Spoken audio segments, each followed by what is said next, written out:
Hello my sweet caramel, welcome back to my channel. आज मैं आप लोग के साथ एक न्यू फैन फिक्शन स्टार्ट करने वाली हूँ। ये एक रिक्वेस्टेड फैन फिक्शन है। ये है रूट प्रोफेसर। इंट्रोडक्शन स्टार्ट करते हैं। इसमें हमारे टॉप किम तायोंग होंगे और बॉटम में हमारे जियोन जंगकुक होंगे। किम तायोंग की एज 30 इयर्स है और ये एक सियोल के बहुत बड़ी बिजनेस फैमिली से बिलोंग करते हैं। इनके मॉम डैड का डिवोर्स हो गया है, जो साथ में नहीं रहते हैं। वो दोनों अपनी अपनी लाइफ अलग स्पेंड कर रहे हैं अदर कंट्रीज में। ते बस अपने ग्रैंडफादर के साथ रहते हैं, जो कि पूरे कोरिया में नंबर 1 बिजनेसमैन है और ते ने भी उन्हें ज्वाइन कर रखा है। पर ते के ग्रैंडफादर हर वक्त बस उन्हें मैरिज के लिए ही बोलते रहते हैं। बट ते ने अपने पास्ट में, अपने बचपन में अपने मॉम डैड को हमेशा बस फाइट करते हुए देखा था, जिसकी वजह से उनका मैरिज पे से बिल्कुल भी बिलीव नहीं रहा। वो मैरिज अपनी लाइफ में नहीं करना चाहते हैं। उनकी 30 एज होने की वजह से उनके ग्रैंडफादर बस उन्हें हर वक्त मैरिज के लिए ही प्रेशराइज करते रहते हैं, जिसकी वजह से वो बहुत ज़्यादा इरिटेट हो चुके हैं। और दूसरी साइड हमारे बॉटम है जेके, जो कि बहुत ही ज़्यादा क्यूट और अडोरेबल है। वो बहुत ज़्यादा हम्बल हैं और उनके मॉम डैड भी बचपन में डेथ हो गई थी, बट उनके एक आंटी ने उन्हें बड़ा किया। वो उनसे बहुत ज़्यादा प्यार करती हैं और उनका हमेशा टेक केयर करती हैं। और जेके भी उन्हें अपनी मॉम ही मानते हैं। वो उनसे बहुत ज़्यादा प्यार करते हैं। उनकी मॉम उनका हर वक्त ध्यान रखते हैं। उनके लाइफ में कोई भी प्रॉब्लम ना आए, वो उनका ध्यान रखती हैं। इस तरीके से उनकी हर ज़रूरतों का ध्यान रखते हैं, जिसकी वजह से ओवर लव की वजह से जेके थोड़े से नॉटी हो गए हैं। वो हर वक्त शरारतें करते रहते हैं। पर दूसरी साइड वो अपनी आंट से बहुत ज़्यादा प्यार करते हैं। वो उन्हें कभी भी ट्रबल में नहीं डालना चाहते अपनी वजह से, पर वो कैसे ना कैसे करके किसी न किसी प्रॉब्लम में पड़ जाते हैं। उनके इतने ज़्यादा नॉटी बिहेवियर की वजह से उनकी आंट भी उनसे कई बार परेशान हो जाती हैं। पर उनके इतने ज़्यादा क्यूट और ब्यूटीफुल चार्मिंग फेस को देख के वो हमेशा उन्हें माफ़ कर देती हैं। वो बहुत ज़्यादा अच्छे हैं। वो अपनी आंट से बहुत ज़्यादा प्यार करते हैं और उनकी हर बात को सुन के चलते हैं। पर फिर वो बहुत कॉलेज में हैं, यूनिवर्सिटी स्टूडेंट है, पर उनके फ्रेंड्स के साथ वो इतना ज़्यादा नॉटी हैं, जिसकी वजह से उनकी आंट को उनके लिए बहुत ज़्यादा फिक्र होती है। इंट्रोडक्शन एंड करते हैं। हमें दिखाया जाता है सियोल के एक कंपनी है बिग सी, उसके एक बिग से रूम में वहाँ पे बहुत ही ज़्यादा शोर की आवाज़ आ रही होती है। ते अपने ग्रैंडफादर से बार बार कह रहे होते हैं, ग्रैंडपा आपको क्या प्रॉब्लम है? जब मैंने आपसे कहा है कि मैं मैरिज नहीं करूँगा तो आप क्यों मुझे बार बार प्रेशराइज़ करते हैं? अगर आप मुझे इस तरीके से करेंगे तो मैं आपको छोड़ के चला जाऊँगा। तो उनके ग्रैंडपा गुस्से में बोलते हैं, ते तुम ये सब क्या बोल रहे हो? तुम्हारी एज 30 हो गई है, तुम कब जाके मैरिज करोगे? अगर तुम्हारा यही रहा तो कुछ टाइम के बाद कोई भी तुमसे शादी नहीं करेगा। वायन बहुत ही अच्छी लड़की है, तुम उससे मैरिज करके सेटल क्यों नहीं हो जाते हो? तुम क्यों नहीं चाहते हो कि मैं अपने ग्रैंड सन्स को देखूं, और तुम ऐसा क्यों कर रहे हो? ते गुस्से में उनकी तरफ देखते और कहते हैं कि ग्रैंडपा आपकी प्रॉब्लम क्या है? जब मैंने आपसे कहा मैं किसी से भी मैरिज नहीं करना चाहता हूँ, अगर आप ऐसे ही करेंगे मैं यहाँ से चला जाऊँगा। ये सुनकर उनके ग्रैंडपा बस उनकी तरफ देखते हैं और कहते हैं कि मुझे तुमसे कोई आर्ग्यू नहीं करना है और तुम्हारी 2 दिन के अंदर ही तुम्हारी वाइन से शादी होने वाली है। इसके लिए तुम रेडी हो या ना हो, मुझे बस तुम्हें मैरिज देखना है। और वो ये कहकर रूम से बाहर आ जाते हैं। ते गुस्से में होते हैं। वो गुस्से में अपने हैंड को बहुत ही ज़ोर से हिट करते हैं ग्लास टेबल पे, जिसकी वजह से ग्लास टेबल टूट जाता है और ते के हैंड में भी चोट लग जाती है। तभी उनके पास एक कॉल आता है। वो जैसे ही फ़ोन को चेक करते हैं, कॉलर आईडी पे उनके बेस्ट फ्रेंड प्रोफेसर शुगा का कॉल होता है। जैसे ही वो कॉल देखते हैं, वो तुरंत ही उस कॉल को पिक कर लेते हैं और शुगा से अपने ग्रैंडफादर की कंप्लेंट करने लगते हैं कि ग्रैंडफादर ने मुझे बहुत ज़्यादा तंग कर दिया है। शुगा, मैं बहुत ज़्यादा परेशान हूँ, तुम तो कितनी हैप्पीली अपनी लाइफ को स्पेंड कर रहे हो। ये सुनकर शुगा स्माइल करते हैं और कहते हैं तो तुम भी कर सकते हो। अगर तुम्हें मैरिज नहीं करनी है तो तुम सियोल से देगू क्यों नहीं आ जाते हो? ये सुनकर ते एकदम से खुश हो जाते हैं और कहते हैं क्या मैं वहाँ आ सकता हूँ?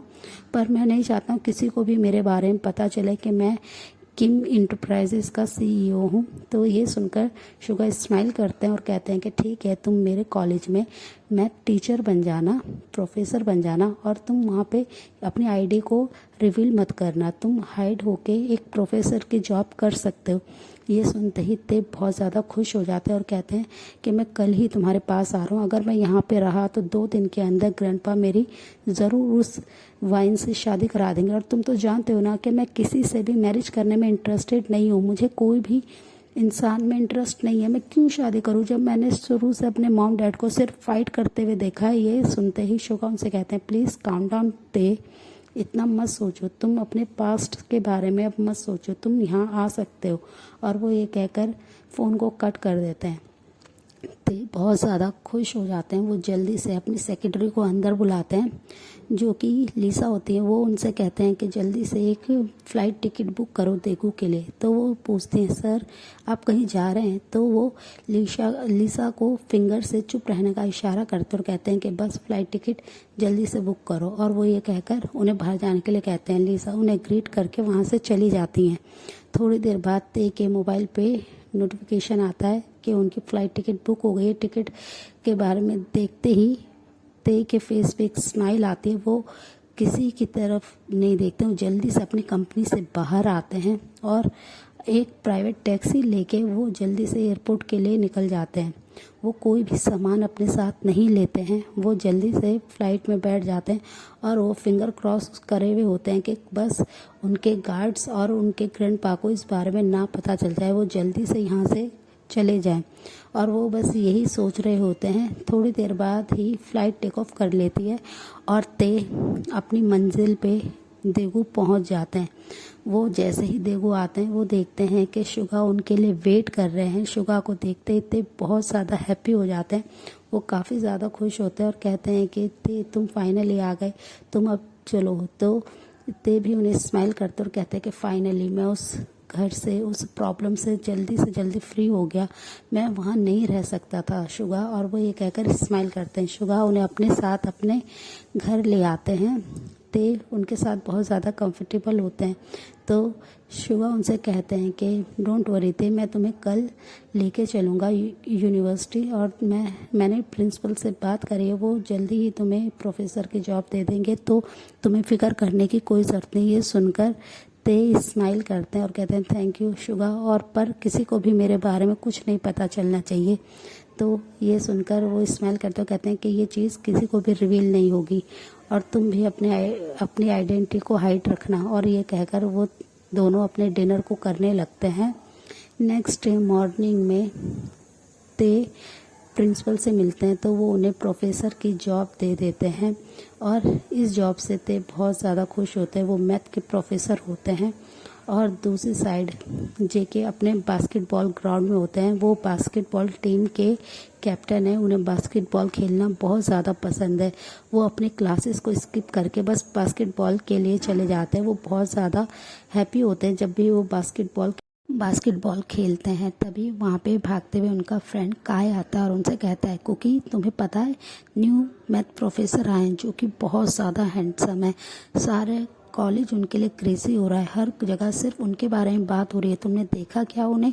तो ये सुनकर जेके अपनी आइज़ को रोल करते और कहता है मुझे किसी में इंटरेस्ट नहीं है, मैं सिर्फ अपने गेम से प्यार करता हूँ। और वो ये कहकर अपनी गेम खेलने लगते हैं। तभी जिमिन उनके पास आते हैं और उनसे कहते हैं कुकी जल्दी से चलो, न्यू प्रोफेसर की क्लास है, आज वो हमें क्लास देने आने वाले हैं।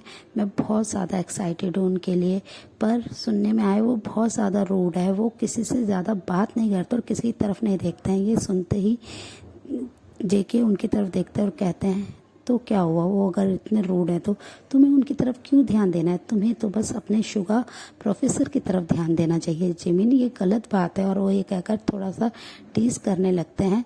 काहे उनसे कहते हैं तुम दोनों ये क्या फालतू की बातें कर रहे हो, जल्दी चलो, न्यू प्रोफेसर क्लास में आने ही वाले होंगे, मैं उन्हें देखने के लिए बहुत ज़्यादा एक्साइटेड हूँ।